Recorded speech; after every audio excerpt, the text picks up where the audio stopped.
commençons cette édition avec Juliette Declercq, qui est avec nous en plateau, fondatrice de JDI Research. Bonjour et bienvenue Juliette. Bonjour. Merci beaucoup d'être avec nous pour un état des lieux de la situation globale macro et ce que vous inspire ce thème de la pause signalée quasi explicitement par Jérôme Powell et la Réserve fédérale américaine. Derrière ce thème de la pause, il y a bien sûr l'idée d'un soulagement. On met fin à une série de 500 points de base de hausse de taux en à peine 14 mois aux États-Unis, ce qui restera un cycle pour les livres d'histoire. Et dans le même temps, on comprend bien que cette pause intervient à un moment où la situation macroéconomique aux États-Unis se dégrade plus ou moins rapidement, à discuter, avec une série de craquements financiers qui est loin d'être interrompue pour l'instant. Que vous inspire ce thème de la pause sur le plan de l'analyse globale macro et de l'investissement, Juliette ? Alors, a priori, la pause pour moi, elle est peut-être un peu tardive. Je pense que ce qui s'est passé, c'est que les banques centrales, généralement, ont un gros questionnement sur le décalage entre la politique monétaire d'un côté et l'effet sur l'économie. Et même l'effet sur l'économie, c'est-à-dire qu'on a vraiment les soft data, donc c'est-à-dire sondages, etc., qui sont vraiment en gros décalage avec les hard data. Un décalage qui est beaucoup plus incertain que ce qu'on a vu dans les 20 dernières années, dû notamment à un environnement macro post-Covid qui est extrêmement incertain.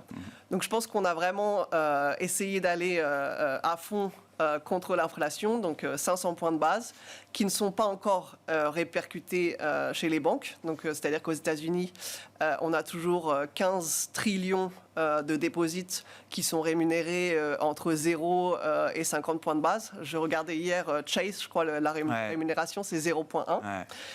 Donc pour moi c'est vraiment la problématique, c'est que la capacité des banques de continuer à prêter quand leur financement, leur coût de financement va progressivement converger de 0 à 4. Et pour moi c'est vraiment le sujet intéressant. Parce que avec le développement des banques en ligne, etc., ou même pour moi l'annonce peut-être principale, c'était vraiment Apple qui se met avec Goldman Sachs pour commencer à offrir des déposits rémunérés à 4,15 où en gros vous pouvez ouvrir votre compte à peu près en 5 minutes. 5 minutes top chrono, enfin, je l'ai fait, c'est assez facile. Je pense que ça va arriver aussi en Europe et pour moi c'est vraiment là où ça va commencer à coincer, là où la politique monétaire va commencer à se répercuter, notamment sur le crédit qui est en train de se casser la gueule très sérieusement et à un point où les banques centrales devraient déjà être en train de couper.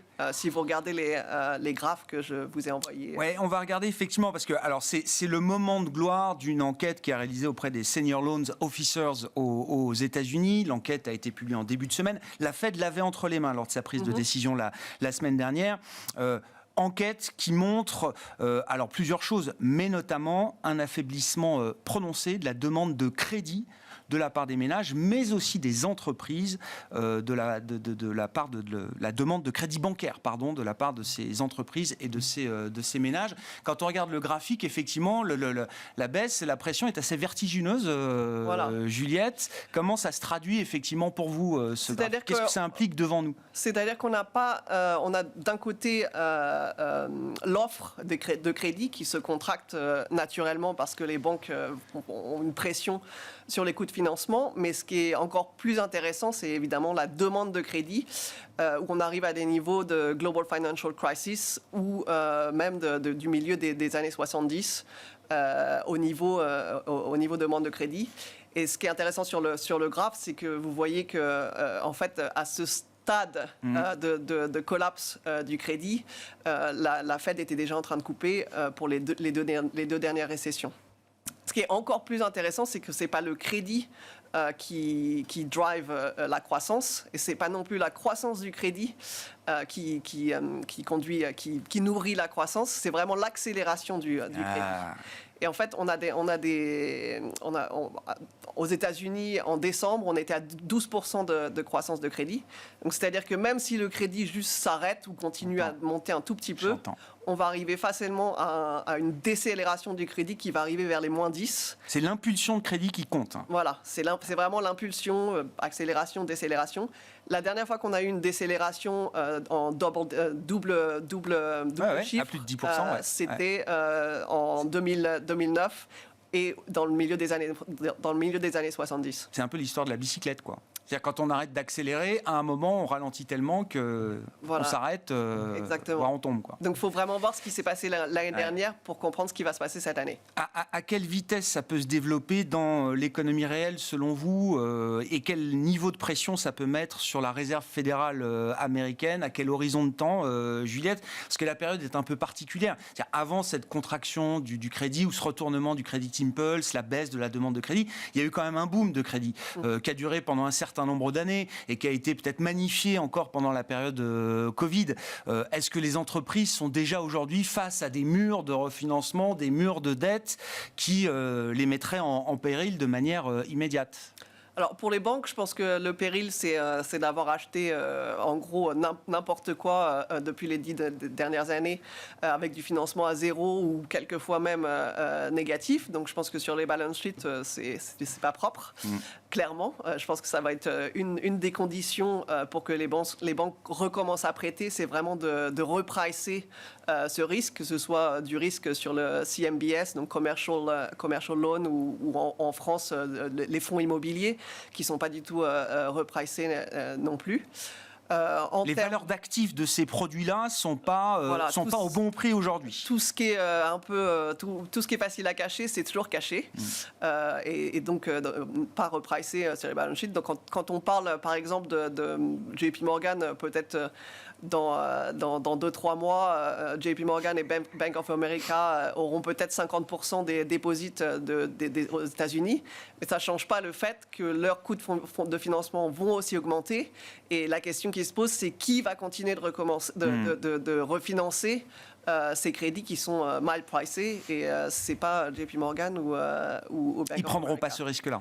Non. Et d'autant plus que 80% du financement des compagnies aux États-Unis, des petites compagnies aux États-Unis, c'est les small banks qui peu à peu vont disparaître dans la continuation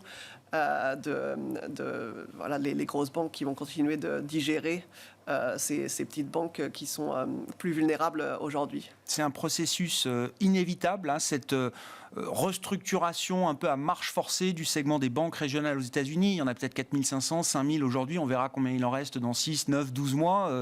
Juliette, c'est un processus inévitable, ou est-ce qu'à un moment il y aura une demande pour un coup-de-circuit un peu global, un peu systémique, pour arrêter cette pression sur les deposit outflows, pour stopper ces effets de réaction en chaîne? On voit bien qu'on est dans une série de défaillances qui ne s'arrêtent pas aujourd'hui. Je pense que ça va avoir du mal à s'arrêter, mais quelque part, c'est plus un symptôme du problème que le problème en lui-même. Le problème en lui-même, c'est la politique monétaire qui est trop tight. Et donc les taux à 5% ne sont pas soutenables pour les petites banques, et c'est les premières qui vont continuer à partir.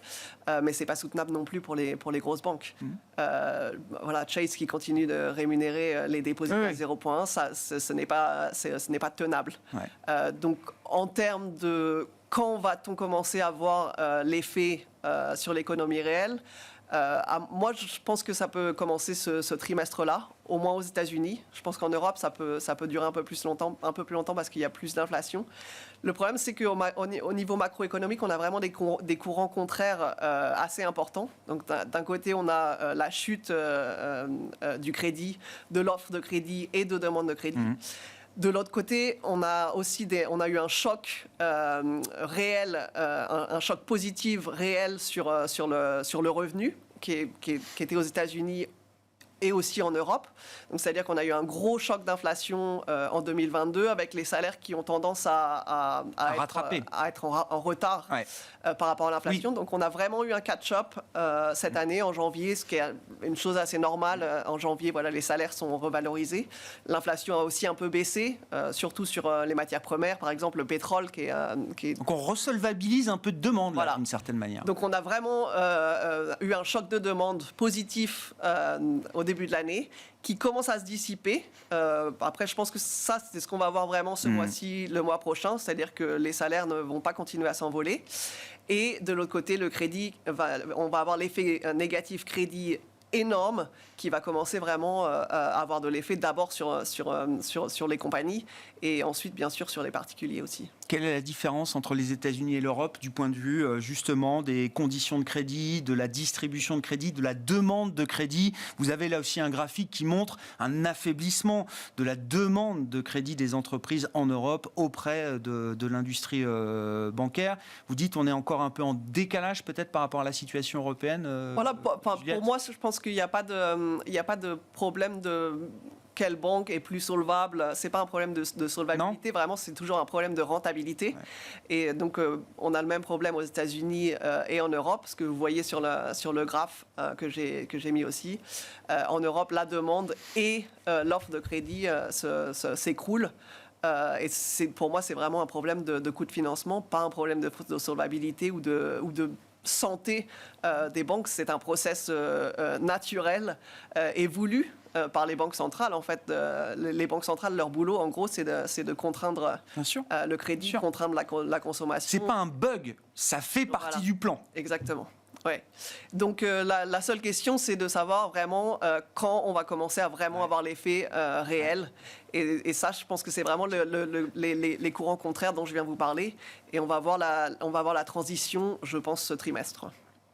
D'un point de vue tactique, pour les marchés, pour l'investissement, ce serait favorable de voir cet effet dans l'économie réelle le plus vite possible. Ouais. Je pense que, non, ce serait favorable pour nous parce que non, mais c'est différent. Parce que ça fait 1 an qu'on reporte la récession aux États-Unis. Est-ce qu'on peut la reporter encore longtemps? Est-ce que le marché apprécierait l'idée qu'on reporte encore d'un trimestre ou deux la récation aux États-Unis?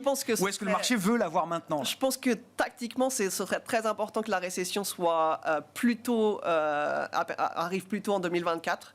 La raison, c'est très simple, c'est qu'aujourd'hui, si on a une récession, disons Q3, ce qui me semble assez probable aujourd'hui, on a toujours de l'inflation à 5%, qui se stabilise à 5% aux États-Unis, ce qui n'est pas ce que j'attendais l'année dernière. J'attendais qu'on rebaisse. Après, on va voir le chiffre d'aujourd'hui, mais le problème, c'est qu'avec une inflation à 5%, la Fed se retrouve avec 2 mandats. D'un côté, l'emploi, de l'autre côté, l'inflation et l'incapacité de faire repartir la croissance. Donc, si la récession arrive en 2024, on aura moins d'inflation et naturellement, la récession sera plus soft. Et si elle arrive maintenant, ce sera plus hard. Comment vous préparez vos clients à ce scénario? Qu'est-ce que vous leur recommandez aujourd'hui, Juliette? Alors moi, je suis toujours plutôt contre le risque. Donc j'ai un short equity sur les US. Qui sont de loin l'asset le moins bien pricé. Je pense qu'on peut avoir 10-15% de retraite là-dessus. Et toujours, j'aime le yen, l'or, et les treasuries aussi, que ce soit aux États-Unis ou en Europe. Pour moi, je pense que 5%, il faut le locker, quoi. Oui, sur du court. Ouais. Ou 4% sur le plus long, il faut le locker aussi, quoi. Merci beaucoup, Juliette. Merci pour cet éclairage global macro. Juliette Declercq, fondatrice de JDI Research, qui était avec nous en plateau pour cette émission de la mi-journée de Smart Bourse.